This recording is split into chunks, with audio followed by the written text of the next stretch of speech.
Chapter 24:5 ಮತ್ತಾಯನ ಬರೆದ ಸುವಾರ್ತೆ 24ನೇ ಅಧ್ಯಾಯ 5ನೇ ವಾಕ್ಯದಲ್ಲಿ ದೇವರ ಆತ್ಮ ಈ ದಿನ ಸಭೆಯಾದ ನಮ್ಮ ಸಂಘ ಆತನು ಈ ರೀತಿಯಾಗಿ ಮಾತನಾಡ್ತಾ ಇದ್ದಾನೆ. ಯಾಕೆಂದ್ರೆ ಅನೇಕರು ಬಂದು ನನ್ನ ಹೆಸರನ್ನು ಎತ್ತಿಕೊಂಡು ನಾನು ಕ್ರಿಸ್ತನು ಎಂದು ಹೇಳಿ ಎಷ್ಟೋ ಜನರನ್ನು ಮೋಸಗೊಳಿಸುವ ಎಂದು ದೇವರಾತ್ಮನು ಸಭೆಗಳಿಗೆ ಹೇಳುವುದನ್ನು ಕೇಳಲಿ ಎಂದಾಗಿ ಅಂತ ದರ್ಶನದಲ್ಲಿ ಸಭೆಯಾದ ನಮ್ಮೆಲ್ಲರ ಸಂಘ ದೇವರಾತ್ಮನು ವಿಶೇಷವಾಗಿ ಮಾತನಾಡ್ತಾ ಇದ್ದಾನೆ. ಹಾಗಾದ್ರೆ ಯೇಸುವಿನ ಬರೋಣದ ಸೂಚನೆಗಳಲ್ಲಿ ಇದು ಕೂಡ ಒಂದು ಸೂಚನೆ ಆಗಿದೆ. ಹಾಲೆಲೂಯ.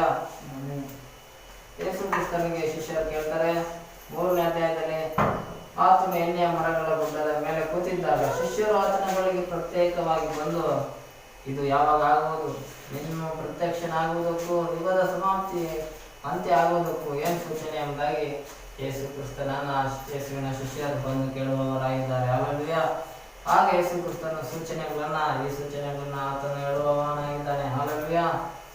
ಇದಲ್ಲದೆ ಯಾರಾದರೂ ನಿಮ್ಮನ್ನ ಮೋಸಗೊಳಿಸಾರು ನೋಡಿಕೊಳ್ಳಿರಿ, ಯಾಕೆಂದ್ರೆ ಯಂತ್ರದ ಕಾಲದಲ್ಲಿ ನಮ್ಮನ್ನ ಮೋಸಗೊಳಿಸುವವರು ಅತಿ ಹೆಚ್ಚು ಜನರು ಬರ್ತಾರೆ ಎಂಬುದಾಗಿ ವಾಕ್ಯ ಉಂಟು. ಆದ್ರಿಂದ ಈ ಕಾಲದಲ್ಲಿ ಲೋಕದಲ್ಲಿ ಏನ್ ನಡೀತಾ ಇದೆ ಅಂದ್ರೆ ಅನ್ಯಾಯ ಮೋಸ ಇವೇ ಹೆಚ್ಚಾಗಿ ನಡೀತವೆ. ಯಾಕಂದ್ರೆ ಇದು ಅಂತ್ಯಕಾಲವಾಗಿದೆ. ಅಂತ್ಯಕಾಲದಲ್ಲಿ ಮೋಸದ ಘಟನೆಗಳೆಲ್ಲವೂ ನಡೆಯುತ್ತದೆ. ಯಾವ ರೀತಿಯಲ್ಲಿ ಮೋಸ ಎಂದಾಗಿ ಈ ದೇವರ ಕೇಳ್ತಾ ಇದೆ ಅಂದ್ರೆ ಅನೇಕರು ನನ್ನ ಹೆಸರನ್ನ ಎತ್ತಿಕೊಂಡು ಅಂದ್ರೆ ನಾನು ಕ್ರಿಸ್ತನು ಅಂದ್ರೆ ನಾನೇ ಯೇಸು ಎಂಬ ಹೇಳ್ಕೊಂಡು ಭೂಮಿಗೆ ಬರುವಂತವರು ಕೂಡ ಅತಿ ಹೆಚ್ಚಿನ ಜನರು ಇರ್ತಾರೆ ಅಂತ ಈ ದಿನ ದೇವರ ವಾಕ್ಯ ನಮಗೆ ಸ್ಪಷ್ಟವಾಗಿ ತಿಳಿಯಪಡಿಸ್ತಾ ಇದೆ. ಹಾಗಾದ್ರೆ ಈ ದಿನ ನಾವು ವಿಡಿಯೋದ ಮುಖಾಂತರವಾಗಿ ನೋಡೋಣ. ಯಾರ್ಯಾರು ನಾನು ಯೇಸು ಎಂದು ಹೇಳ್ಕೊಂಡು ಬಂದವರು ಯಾರ್ಯಾರು ಎಂಬುದಾಗಿ ಆ ವಿಡಿಯೋದಲ್ಲಿ ಇದನ್ನ ನೋಡಿಕೊಳ್ಳೋಣ.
ಸುಮ್ಮನೆ ಇರಬೇಕು. ಸುಮ್ಮನೆ ಇರಬೇಕು ನೋಡಿ.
ನಾವೀಗ ನೋಡಿದಂತ ವಿಡಿಯೋ ರಷ್ಯಾ ದೇಶದಲ್ಲಿ ಒಬ್ಬ ಬ್ರದರ್ ಸಗಾಯು ಅಂತ ಬರೀತು.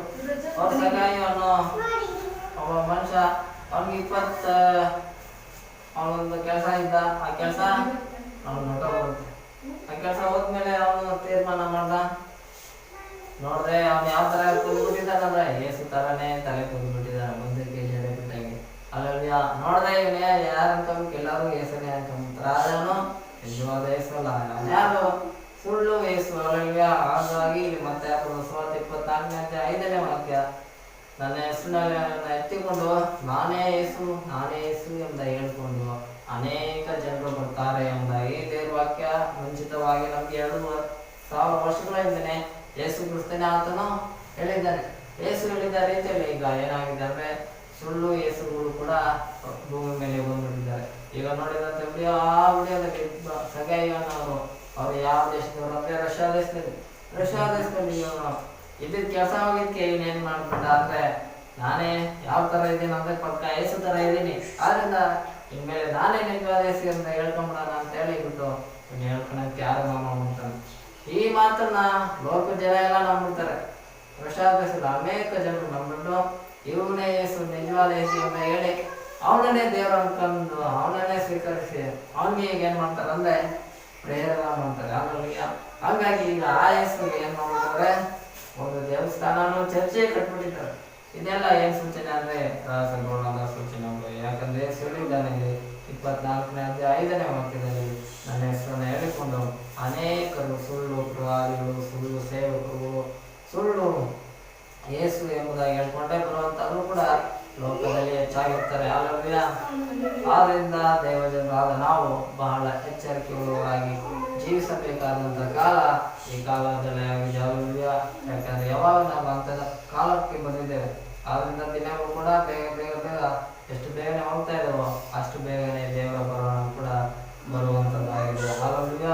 ಆದ್ರಿಂದ ಈಗ ಸಗಾಯಿ ರಷ್ಯಾ ದೇಶದ ಮನುಷ್ಯನು ಕೂಡ ಕೆಲವು ಅದ್ಭುತಗಳನ್ನು ಮಾಡಿದನು. ಕೆಲವೊಂದು ಅದ್ಭುತಗಳನ್ನ ಜನ ನೋಡೋದು ಏನೋ ಅಂದ್ಕೊಂತಾರೆ, ಇವನು ಅದ್ಭುತ ಮಾಡಿದಾನಂದ್ರೆ ಇವನೇ ಗ್ಯಾರಂಟಿ, ಇವನೇ ದೇವರು ಇರ್ಬೋದು ಅಂತ ಹೇಳಿ ಅನೇಕರು ಅವನಿಗೆ ಆರಾಧನೆ ಮಾಡೋರು ಕೂಡ ಈಗಾಗಲೇ ಆ ದೇಶದಲ್ಲಿ ಅವನ ಹಿಂಬಾಲಿಕರು ಎಷ್ಟು ಜನ ಅಂದ್ರೆ 1,000 ಜನ ಅವನನ್ನು ಹಿಂಬಾಲಿಸ್ತಾ ಇದ್ದಾರೆ.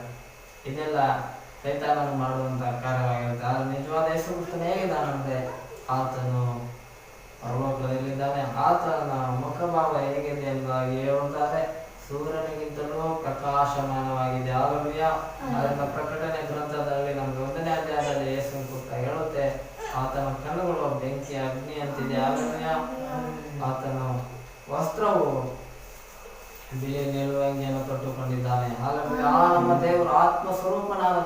ನಮ್ಮ ದೇವರ ಆತ್ಮ ಸ್ವರೂಪನಾದ ದೇವರನ್ನ ನಾವು ಆತ್ಮಿಕ ರೀತಿಯಲ್ಲಿ ಆರಾಧನೆ ಮಾಡುವವರಾಗಿರ್ಬೇಕು. ಕೆಲವರು ಲೋಕದಲ್ಲಿ ಅನೇಕರು ವಿಗ್ರಹ ಆರಾಧನೆಯ ರೀತಿಯಲ್ಲಿ ಯೇಸುವಿನ ಆರಾಧನೆ ಮಾಡುವುದು ಅದು ದೇವರಿಗೆ ಕೋಪವನ್ನ ಎಬ್ಬಿಸುವಂತ ವಿಷಯವಾಗಿದೆ. ಕೆಲವರು ಜಾತಿಗಳಲ್ಲಿ ಅವರು ಯಾವ ರೀತಿಯಲ್ಲಿ ವಿಗ್ರಹಗಳನ್ನ ಇಟ್ಟಿದ್ರು ರೀತಿಯಲ್ಲಿ ಅವರು ಆರಾಧನೆ ಮಾಡುವವರಾಗಿದ್ದಾರೆ. ಆದರೆ ನಿಜವಾದ ಯೇಸು ಕ್ರಿಸ್ತನು ಆತನು ಇನ್ನೂ ಶಿಲುಬೆಯಲ್ಲಿಲ್ಲ. ಆತನು ಶಿಲುಬೆಯಲ್ಲಿ ಹಾಕಲ್ಪಟ್ಟು ಆತನು ಮರಣವನ್ನು ಹೊಂದಿದ ನಂತರ ಆತನ ಸಮಾಧಿಯಲ್ಲಿ ಇರ್ತಾರೆ. ಸಮಾಧಿಯಲ್ಲಿ ಇಡಲ್ಪಟ್ಟು ನಂತರ ಮೂರನೇ ದಿನ ಯೇಸು ಕ್ರಿಸ್ತನು ಸಮಾಧಿಯಿಂದ ಎದ್ದು ಬಂದಂತ ದೇವರಾಗಿದ್ದಾನೆ. ಹಾಗಾದ್ರೆ ಆತನು ಇವತ್ತವರೆಗೂ ಜೀವಿಸ್ತಾ ಇದ್ದಾನೆ, ಶಾಶ್ವತವರೆಗೂ ಕೂಡ ಜೀವಿಸುವಂತ ದೇವರು ನಮ್ಮ ದೇವರಾಗಿದ್ದಾನೆ. ಆದ್ರಿಂದ ನಮ್ಮ ದೇವರು ಆತ್ಮ ಸ್ವರೂಪನಾಗಿರುವಾಗ ನಾವು ಆತನನ್ನು ಆತ್ಮೀಕ ರೀತಿಯಲ್ಲಿ ಆರಾಧನೆ ಮಾಡುವವರಾಗಿರ್ಬೇಕು. ಯಾಕೆಂದ್ರೆ ಈಗ ಈ ಸಗೈ ಅನ್ನುವ ರಷ್ಯಾ ದೇಶದಲ್ಲಿ ಬಂದಿರೋದ್ರಿಂದ ಅವನೇ ಅವ್ರ ಅಪ್ಪ ಅಮ್ಮ ಇಟ್ಟಿರುವ ಹೆಸರು ಅವನಿಗೆ ಸಗಾಯಿ ಅಂತ ಇಟ್ಟಿದ್ರು. ಆದ್ರೆ ಅವನ ಹೆಸರು ಏನ್ ಮಾಡ್ಕೊಂಡ್ಬಿಟ್ಟ ಅಂದ್ರೆ ನನ್ನ ಹೆಸರು ಏಸು ಅಂತ ಹೇಳ್ಕೊಂಡ್ಬಿಟ್ಟ. ಏಸು ಅಂತ ಹೇಳ್ಕೊಂಡ್ಬಿಟ್ಟು ಈಗ ರಷ್ಯಾ ದೇಶದಲ್ಲಿ ಅನೇಕರನ್ನ ಮೋಸ ಮಾಡ್ತಾ ಇದ್ದಾರೆ. ಹಾಗಾಗಿ ಅದರಲ್ಲಿ ಮತ್ತೆ 24ನೇ ವಾಕ್ಯ ಹೇಳ್ತಾ ಇದೆ, ಯಾರಾದ್ರೂ ನಿಮ್ಮನ್ನ ಮೋಸಗೊಳಿಸಾರು ನೋಡಿಕೊಳ್ಳಿರಿ. ಯಾಕೆಂದ್ರೆ ನನ್ನ ಹೆಸರನ್ನ ಎತ್ಕೊಂಡು ನಾನೇ ಯೇಸು ಕ್ರಿಸ್ತನು, ನಾನೇ ಯೇಸು ಅಂತ ಹೇಳ್ಕೊಂಡು ಅನೇಕರು ಈ ಭೂಮಿಯಲ್ಲಿ ಬರ್ತಾರೆ ಅಂತ ಹೇಳ್ದ ಹಾಗೆ ಈ ಸಗಾಯಿ ಒಬ್ಬ ಬಂದ್ಬಿಟ್ಟಿದ್ದಾನೆ. ಇವನು ಈಗ ಹೇಳ್ತಾ ಇದ್ದಾನೆ ನಾನೇ ಯೇಸು ಅಂತ. ಆದ್ರಿಂದ ಈ ಮಾತನ್ನು ಕೂಡ ಜನ ನಂಬ್ತಾರಲ್ಲ, ಎಂತೆಂತ ಜನ ಇದ್ದಾರೆ. ನಿಜವಾದ ಯೇಸು ಕ್ರಿಸ್ತನು ನಾನು ನಂಬಲಿಲ್ಲ, ಆ ಸುಳ್ಳು ಯೇಸು ಕ್ರಿಸ್ತನು ಹೇಳಿದಾಗ ನಂಬಿದ್ದಾರೆ. ಅಲ್ಲವೇ? ಆದ್ರಿಂದ ಈ ಅಂಥದ ಕಾಲದಲ್ಲಿ ಸೈತಾನನು ಕೂಡ ಸುಳ್ಳು ಹೇಳಿ ನಂಬುವ ಹಾಗೆ ಮಾಡಿಬಿಡ್ತಾನೆ. ಆದ್ರಿಂದ ದೇವ ಜನರಾದ ನಾವು ಬಹಳ ಎಚ್ಚರಿಕೆಯಿಂದ ಇರಬೇಕು. ಆದ್ರಿಂದ ಯೇಸು ಕೂಡ ಹೇಳ್ತಾ ಇದ್ದಾನೆ, ನಿಮ್ಮನ್ನ ಮೋಸಗೊಳಿಸಾರು ನೋಡಿಕೊಳ್ಳ್ರಿ, ಅಂದ್ರೆ ಎಚ್ಚರವಾಗಿರಿ ನೀವು. ಯಾಕಂದ್ರೆ ನಿಮ್ಮನ್ನು ಕೂಡ ಮೋಸಗೊಳಿಸಬಹುದು. ಯಾಕಂದ್ರೆ ಅನೇಕರು ನಾನು ಯೇಸು ಅಂತ ಹೇಳ್ಕೊಂಡು ಈ ಭೂಮಿಯಲ್ಲಿ ಬರ್ತಾರೆ. ಆದ್ರೆ ನೀವು ಅವರ ಮಾತನ್ನ ಕೇಳಬಾರ್ದು. ಯಾಕಂದ್ರೆ ನಿಜವಾದ ದೇವರೊಬ್ಬನೇ, ಆತನು ತನ್ನ ಮಹಿಮೆಯೊಟ್ಟಿಗೆ ದೇವರು ತುತ್ತೂರೆ ಧ್ವನಿಯೊಟ್ಟಿಗೆ ಆತನು ನಮ್ಗಾಗಿ ಬರುವಂತವನಾಗಿದ್ದಾನೆ. ಆತನ ಬರೋಣಕ್ಕೆ ಇಡೀ ಪ್ರಪಂಚವೇ ಎದುರು ನೋಡುವಂಥದ್ದಾಗಿದೆ. ಆದ್ರೆ ಈ ಸುಳ್ಳು ಕ್ರಿಸ್ತನು ಬರುವಂಥದ್ದು ಇದು ಏನ್ ಸೂಚನೆ ಅಂದ್ರೆ ರಹಸ್ಯ ಬರೋಣಕ್ಕೆ ಸೂಚನೆ ಆಗಿದೆ. ಈ ರಹಸ್ಯ ಬರೋಣದ ಸೂಚನೆಯಲ್ಲೇ ಈ ದಿನ ನಾವು ನೋಡ್ಕೊಳ್ತಾ ಇರುವಂತ ವಿಷಯ, ನಾನು ಯೇಸು ಎಂಬ ವಿಷಯಗಳನ್ನ ನೋಡ್ಕೊಳ್ತಾ ಇದ್ದೀವಿ. ಯಾರು ನಿಜವಾದ ಯೇಸು ಕ್ರಿಸ್ತನಿಗೆ ಶಿಷ್ಯರಿದ್ರು. ಈಗ ಈ ಸುಳ್ಳು ಯೇಸುಗೆ ಏನಿದ್ದಾರೆ, ಅವನು ಕೂಡ ನನಗೂ ಕೂಡ ಶಿಷ್ಯರಿದ್ದಾರೆ ಅಂತ ಹೇಳಿ ಅನೇಕ ಶಿಷ್ಯರನ್ನ ಅವನು ಕೂಡ ಮಾಡ್ಕೊಂಡಿದ್ದಾನೆ. ಆದ್ರಿಂದ ದೇವ ಜನರಾದ ನಾವು ಬಹಳ ಎಚ್ಚರಿಕೆಯಾಗಿ ಇರಬೇಕಾದಂತ ಕಾಲ ಯಾವ ರಕ್ಷಣದ ಕಾಲದಲ್ಲಾಗಿದೆ. ಯಾಕಂದ್ರೆ ಯೇಸು ಹೇಳಿರುವ ಹಾಗೆ ಆತನ ಬರೋಣದ ಸೂಚನೆಗಳನ್ನ ಆತನು ಲೋಕದಲ್ಲಿ ನಡೆಯುವಂತೆ ಮಾಡಿದ್ದಾನೆ. ಯಾಕಂದ್ರೆ 100 ವರ್ಷಗಳ ಹಿಂದೆ ಇಂಥ ಘಟನೆಗಳು ಭೂಮಿ ಮೇಲೆ ನಡೆಯಲಿಲ್ಲ. 100 ವರ್ಷಗಳ ಹಿಂದೆ ಅತಿ ಹೆಚ್ಚು ನಾನೇ ಯೇಸು ಅಂತ ಹೇಳ್ಕೊಂಡು ಬದುಕಿದವರು ಈಗಿಲ್ಲ. ಆದ್ರೆ ಈ ಕಾಲದಲ್ಲಿ ನಾನೇ ಯೇಸು ಅಂತ ಹೇಳ್ಕೊಂಡು ಬದುಕ್ತಾ ಇದ್ದಾರೆ. ಈ ಕಾಲದಲ್ಲಿ ಯಾರು ಇಲ್ಲ. ಆದ್ರಿಂದ ದೇವ ಜನರಾದ ನಾವು ಬಹಳ ಎಚ್ಚರಿಕೆಯುಳ್ಳವರಾಗಿರ್ಬೇಕು. ಯಾಕಂದ್ರೆ ವಾಕ್ಯ ಹೇಳುತ್ತೆ, ನಂಬಿಕೆಯಿಂದ ಕರೆಯಲ್ಪಟ್ಟವರೇ ಕೂಡ ರಕ್ಷಣೆ ಹೊಂದಿದ್ದು ಬಹಳ ಕಠಿಣವಾಗುತ್ತೆ. ಯಾಕೆಂದ್ರೆ ಸೈತಾನನು ಮೋಸಗೊಳಿಸ್ಬಿಡ್ತಾನೆ. ಯಾಕಂದ್ರೆ ಸೈತಾನನು ಕೂಡ ಹೆಂಗ್ ಬರ್ತಾನೆ, ನಾನು ನಿಮ್ಗೆ ಸಮಾಧಾನ ಕೊಡ್ತೇನೆ, ನಾನೇ ಯೇಸು ಅಂತ ಹೇಳ್ಕೊಂಡೆ ಅವನು ಬಂದ್ಬಿಡ್ತಾನೆ. ಈ ರೀತಿ ಹೇಳ್ಕೊಂಡು ಯಾರನ್ನ ಮೋಸ ಮಾಡ್ತಾನೆ, ಇಸ್ರಾಯೇಲ್ ಜನರನ್ನು ಕೂಡ ಮೋಸ ಮಾಡ್ಬಿಡ್ತಾನೆ. ಹಂಗಾಗಿ ಇಸ್ರಾಯೇಲ್ರಿಗೆ ಬೇಕಾಗಿರೋದು 3ನೇ ದೇವಸ್ಥಾನ. ಆ ದೇವಸ್ಥಾನವನ್ನ ನಾನೇ ಕಟ್ಟಿಸ್ಬಿಟ್ಬಿಡ್ತೀನಿ ಎಂದಾಗಿ ಸೈತಾನನು ಅಂತ್ಯಕ್ರಿಸ್ತನು ಸುಳ್ಳು ಪ್ರವಾದಿ ಅವರು ಕಾರ್ಯ ಮಾಡುವವರಾಗಿದ್ದಾರೆ. ಅವರ ಮಾತನ್ನ ಯಾರು ನಂಬುವವರಾಗಿದ್ದಾರೆ ಅಂದ್ರೆ ಈ ಲೋಕದ ಜನರು ನಂಬುವವರಾಗಿದ್ದಾರೆ. ಇದರಿಂದ ಏನಾಗುತ್ತೆ ಅಂದ್ರೆ ಲೋಕದಲ್ಲಿ ಮೋಸ ಹೋಗುವಂತ ಘಟನೆಗಳು ನಡೆಯುವಂತದ್ದಾಗಿದೆ. ಹಾಲೆಲೂಯಾ. ಅದೇ ರೀತಿ ದೇವವಾಕ್ಯ ಕೂಡ ಹೇಳುತ್ತೆ, ಲೋಕದಲ್ಲಿ ನಿಮ್ಮನ್ನ ಅನೇಕರು ಮೋಸಗೊಳಿಸ್ಬಿಡ್ತಾರೆ. ಯಾಕಂದ್ರೆ ಆದಿಕಾಂಡದಲ್ಲಿ ನಾವು ನೋಡ್ತೇವೆ, ಯಾಕೋಬನಿಗೆ 12 ಜನ ಮಕ್ಕಳಲ್ಲಿ ಒಬ್ಬ ಮಗನಾಗಿದ್ದವನು ಯೋಸೇಫನಾಗಿರ್ತಾನೆ. ಯೋಸೇಫನಿಗೆ ಯಾರು ಮೋಸ ಮಾಡ್ಬಿಡ್ತಾರೆ ಅಂದ್ರೆ ಅವ್ರ ಅಣ್ಣಂದ್ರೆ ಮೋಸ ಮಾಡ್ಬಿಡ್ತಾರೆ. ಇನ್ನು ಪಕ್ಕದವರು ಯಾರ್ಯಾರು ಬೇರೆ ದೇಶದ ಜನರು ಯಾರು ಮೋಸ ಮಾಡಲ್ಲ. ಎಲ್ಲಂದ್ರೆ ಹೊಟ್ಟೆ ಕಿಚ್ಬಿಡ್ತಾರೆ ತಮ್ಮನಾದ ಯೋಸೇಫನ ಮೇಲೆ. ಈ ಇವನ ಯೋಸೇಫನನ್ನ ಇವರಪ್ಪ ಜಾಸ್ತಿ ಪ್ರೀತಿ ಮಾಡ್ತಿದ್ದ. ಅದರಿಂದ ಅವನು ಒಳ್ಳೆ ಬಟ್ಟೆ ಕೊಡಿಸಿದ.